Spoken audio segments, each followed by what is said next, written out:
Welcome to Aussie Rated, and today we'll be talking about your favorite sea dog, Echo. This is probably like the one Skylander I have zero knowledge going into this. Because when I was younger, I really didn't care for Echo when I had her, and even when coming back into the scene, I still don't really care that much about Echo. But today we're gonna change that. We're gonna take a look at Echo through her moves and her overall design to really see if she's honestly any good. Because this time, I'm asking the question. Oh, and I also saw a couple people ask for it. But before we go to the gameplay, let me give you her lore. Echo used to live underwater in a kingdom. This kingdom had the Pearl of Wisdom, and they had a ritual where every single day they would go ask questions to this pearl. The only problem was that when you're near this pearl, you have to kind of speak softly. Echo as a person had a special gift of being loud. But one day, a group of sea jocks, which are evil seahorses, put a unpenetrable bubble around this pearl and were gonna plan to drag it away. Luckily for them, with Echo, she was so loud she was able to pop this bubble and also cause the aqua jocks to leave the town. This caught the eye of the other aquatic Skylander, Gilgrunt, and recruited her to become a Skylander. Now with the lore out the way, let's go take a look at Echo and see how many personal bubbles she can really pop. Starting off, we have the Siren Scream and Bubble Bomb. When it comes to Echo, she is honestly really good, even from the beginning. She is a range unit that does a lot of damage to a lot of enemies really quickly. Her primary, the Siren Scream, is a ranged projectile that has such a big length and width to it. You would think you would be talking about my ruler,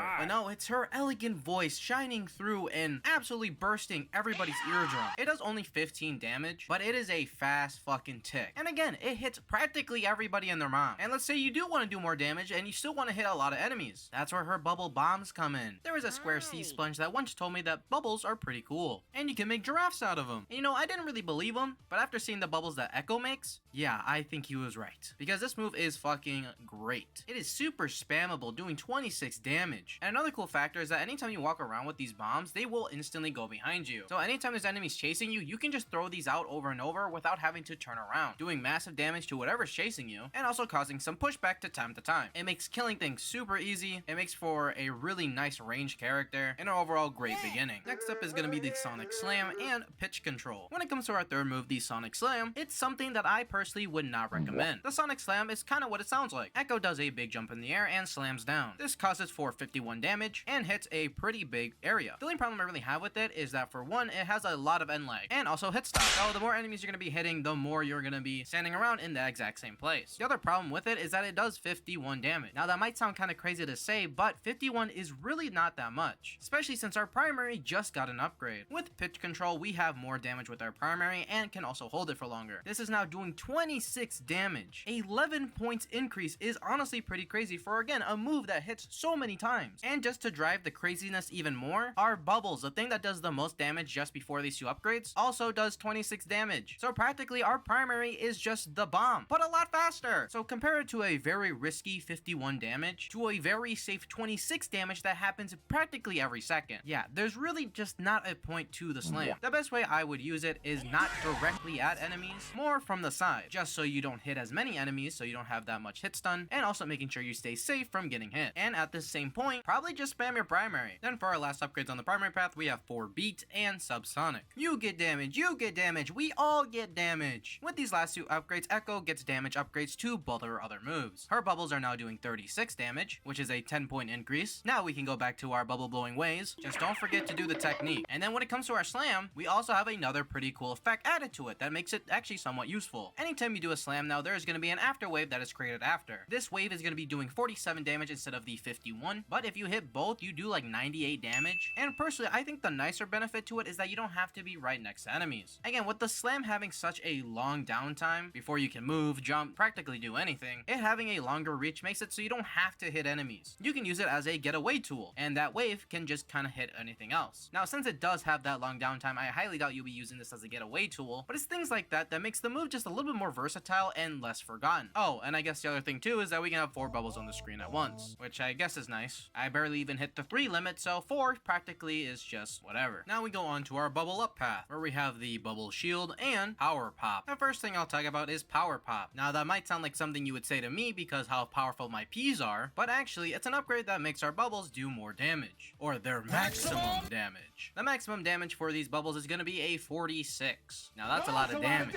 And another cool thing is that the bubbles are also going to be able to reach even farther. So instead of a bubble bomb, we have more like a bubble nuke. Then we also have the Bubble Shield, and it's exactly what it sounds like. This allows you to put in a bubble after holding O. That makes it so any damage that is taken taken is now less. Now personally, I thought this was going to be insane because there is one move that you're most likely going to take damage with, and that is your leap. The only problem is that anytime you press triangle or your leap button, the bubble will pop. Now it didn't really make sense why this happened, but with our other upgrade, it'll make sense. But I definitely think it is kind of a lost cause with it. Again, if you're able to do a leap with a bubble on, it would make it so it's a lot less risky and allow you to probably jump at enemies a lot more. But even with that minor flaw, the bubble is nice. It stays on forever until you take too much damage, and definitely pretty useful if you like to be up in people's faces. Oh, and another cool fact that I didn't mention until now, your bubbles can be pushed with your primary. So now, the more you know. Then for the last thing, we have burst my bubble. Now, I'm not saying to burst my bubble, because if you burst my bubble, I might cry. But for Echo, if you burst her bubble, she'll bitch slap you. This is where that triangle thing kind of comes into play, because what you can do now is that with your bubble shield, if you press triangle, you can make it explode. This has 3 different damage options. One is 25 if you eat no bubbles, because now we can eat them. If you eat 1 bubble, it'll do 50, and if you eat 2, you'll do 125. Now I will say, getting your bubbles up is kind of hard, for the reason that you have to actually have your bubble hit the ground before you can eat them. But if you can eat those 2, 125 damage is pretty good, and even more than our slam, and way safer. Obviously, after your bubble is bursted, you have to reapply the shield, but realistically, it's really not that hard to do it, so it's honestly just a free 125 damage added on. It's a nice move, but damn, do I wish I could still do my slam. Now we go on to the Singalong path, where we have the ultimate pitch control and scream out. Now sadly in this path, there's actually not a sing-along. I think it would have been fun to sing something, and I would have sang good because I don't know music theory. But even without the sing-along, this path is pretty good. The first thing we have is pitch control, and with pitch control, we are able to scream for however long we want. This also gives us a damage upgrade of 36, and just like when we got up to 26, this is also pretty insane. Again, a move that does damage every second, doing 36, is literally just melting the enemies, in the same way that the bubble did in the top path, so it is a great upgrade. Then for our scream out, it's something that is quite less powerful. If you double tap square, or just double tap your primary, you'll be able to send out a sea of water, and I'm guessing also screeches, to any enemy you want. This does like 50 damage, but personally, it's just really not that useful, for the same reason that the slam is. Now, it's a lot safer than the slam, but since your primary reaches such a far length, and you do so much damage in a really fast way, you really don't need this burst option. You can just sing them a nice lullaby, sing them some nice sleep funk,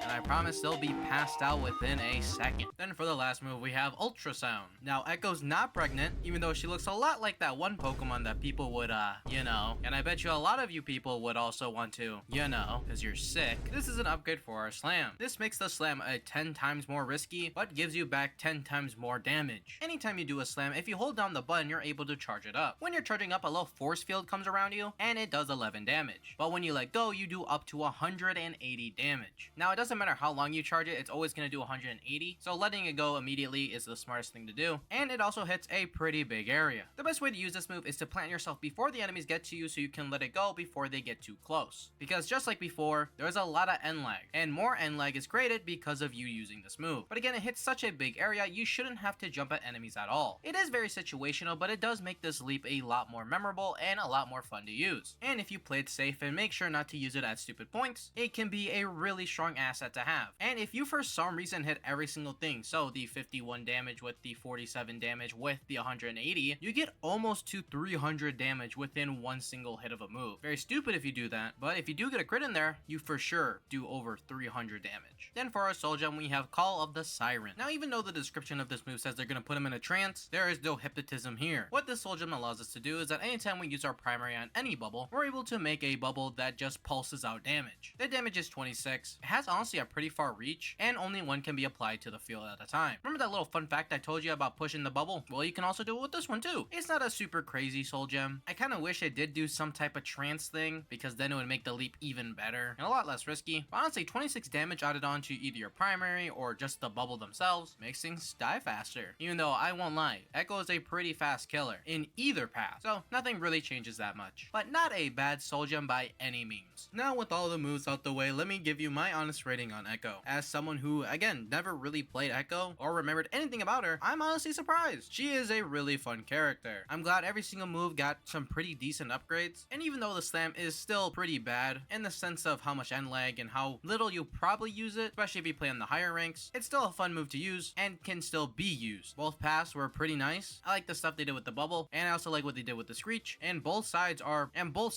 pretty fucking dangerous to any enemy you want to fight, because Echo does a lot of damage, and she's really fun because of it. And even our soul gem, even though it's nothing crazy, nothing flashy, is something that's still kind of nice. So my honest rating on Echo is gonna be a solid 5 out of 5. Thank you guys for watching this episode of Honestly Rated. Sorry that most of these videos haven't been coming out on Saturday like I normally do. I've just been a lot more busy than usual, and I still want to make sure I put as many edits in here as I possibly can, and trying out new things for each video to make sure I can grow in my editing skills. But I will guarantee next week will definitely be out by Saturday. Let me know what you think about Echo in the comments below, and also tell me what Skylander do you want to see next. If you enjoyed this video, subscribing and liking would help me out the most. And if you want to watch any other honestly rated video, there should be a playlist on the screen now that has every single one there. Again, thank you guys for watching all the way through, and I hope to see you and everybody else in the next one. Peace.